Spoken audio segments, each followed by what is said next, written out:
Welcome to the circle. Imagine having the power to read any book and remember almost everything from it. While this might sound like a superhuman ability, there are real people in the world who seem to have an incredible knack for retaining information, and unfortunately, I'm not one of them. Despite reading numerous books, blogs, and newsletters, my ability to recall any of that information is pretty bad. So I decided to investigate and learn about how the smartest people in the world remember things. I want to discover their strategies so I can improve my own memory. This video is sponsored by Squarespace, and I'll talk more about them later in the video. Now, if I were to ask you about a non-fiction book you read in the past year, whether it was for school, work, or personal development, how confident are you in remembering 5 facts from it? How well could you explain the book to someone else? Let me give it a shot for myself, using the book Steal Like an Artist. The main idea is that creativity involves drawing inspiration from others, and it's okay to steal ideas like an artist. It also emphasizes that great ideas are simple and clear. However, I'm struggling to recall more details, even though I read this book just a month ago. Getting into non-fiction books, especially those about personal development, becomes more worthwhile when you not only take in the ideas, but actually put them into action. However, expecting yourself to remember every little detail might be too much because people have different memory abilities. Some remember things well, while others do not. There are even some people with super strong memories, like being able to remember things like a photo. For most folks, though, memory tends to be a bit shaky and not always reliable. We often remember exciting events better than the stuff we read in self-help books. So here's the big question. Can we do something about it and make our memory better? To explore this, we had a chat with someone who reads a ton of books. Ryan Holiday, a really famous writer known for books like The Obstacle is the Way and Ego is the Enemy, claims to have read more than 3,000 books. When we talked to him, he could easily remember quotes and stories from all those books. This got us curious about how he does it. I'm really excited to chat with you because I've been dealing with a challenge that surfaces after I dive into non-fiction books. I tend to forget a good chunk of what I read. It's like going back to the book later and realizing, wait, I can't recall much from this. So the burning question for me is, how can we enhance our memory when it comes to absorbing and applying the insights we gain from reading? One thing I've been pondering is the idea of being a bit kinder to ourselves in this whole memory game. If we can grasp just 1 or 2 critical insights from a book that has the potential to significantly impact our lives, is it really a negative outcome, considering the time and money invested in acquiring the book? Sometimes if we set the bar too high for ourselves, expecting flawless recollection. But perhaps the true essence of a book is to take us on a transformative journey and leave us with something genuinely valuable. Drawing from my early experiences in the publishing world as a research assistant, I picked up a practical approach to reading from an author named Robert Greene. During my reading sessions, I developed the habit of folding pages and jotting down notes, specifically highlighting content that resonated strongly. Now, as a writer, I've evolved this process by transferring these impactful notes onto note cards, organizing them by themes. This unique approach essentially helps me build an external brain, serving as a structured repository for the wealth of information gathered from the books I read. It's like creating a personalized memory aid that facilitates better retention and application of the valuable insights gleaned from the literary journey. Eager to put Ryan's memory-boosting system to the test, I decided to apply it to his latest book, Courage is Calling. Armed with a highlighter, a trusty pen, post-it bookmarks, a neat stack of note cards, and of course the book itself, I embarked on the journey.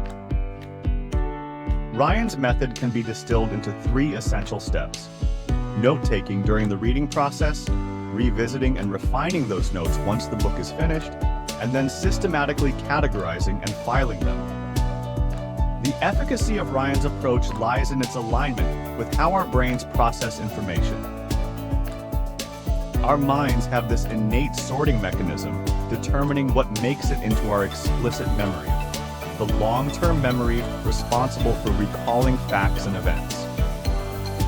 This heuristic memory processing essentially prioritizes information that is frequently used, recently used, or likely to be crucial for decision-making. Becoming a more effective learner involves investing time and effort, reading, taking notes, studying, and actively utilizing the acquired information. It's in essence, adopting a structured system like the one Ryan proposes. While Ryan acknowledges the advantages of audiobooks and ebooks, he advocates for the analog approach, pointing out a potential drawback for those heavily reliant on digital formats. According to him, individuals using audiobooks or ebooks might encounter challenges with recall, as their highlights and annotations often get buried in the digital landscape. Ryan underscores the value of stepping away from screens, immersing oneself in the physical realm, and deeply engaging with the material for optimal retention and understanding.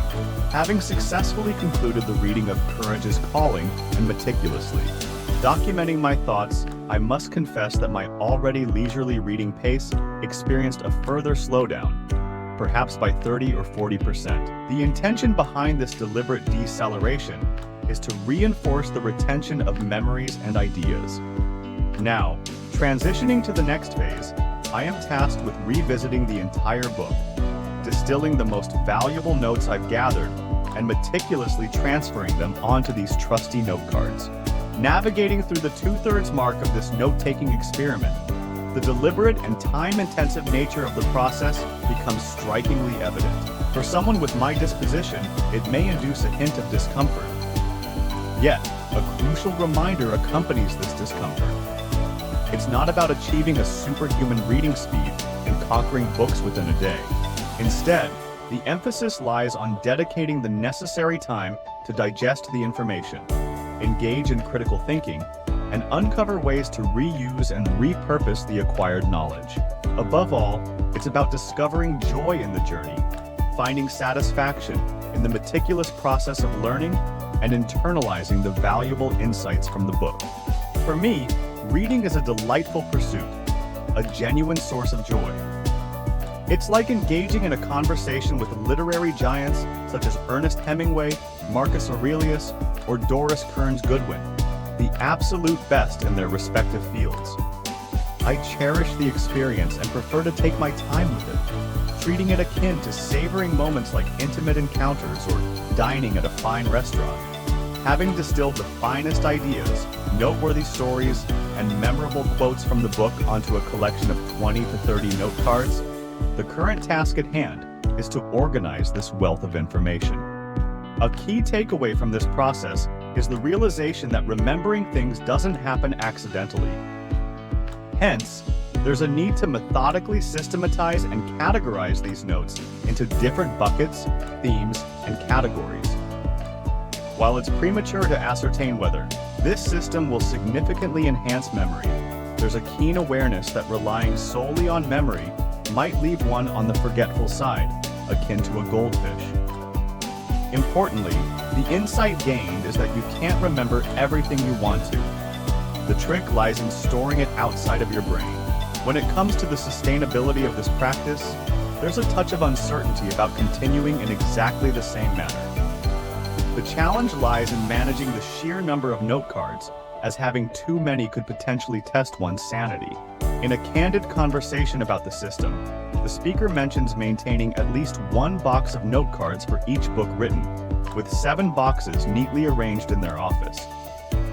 Their approach is a blend of Robert Greene's method, and the advice shared is that individuals can create their own personalized variation that suits their needs and preferences. In summary, whether opting for an analog system like Ryan's or going digital, the crucial step is to start. Imperfect beginnings are more valuable than being paralyzed by the pursuit of perfection. The system, as shared by the speaker, has evolved over the years, with the acknowledgement that it may continue to do so. The main focus is on consistent engagement and improvement over time. Thank you for watching this video. If you enjoyed it, remember to hit the subscribe button and especially the notification bell to receive future updates. This way, you won't have to make an effort to remember to watch my videos later. Stay tuned, as my exploration into memory and learning is just beginning. In a couple of weeks, a new video will be released on how to create a second brain by efficiently organizing and storing the information we consume in an intelligent digital system. This system comprises a complete ecosystem of apps designed to manage information effectively. Once again, thanks for watching, and I'll see you in the next video.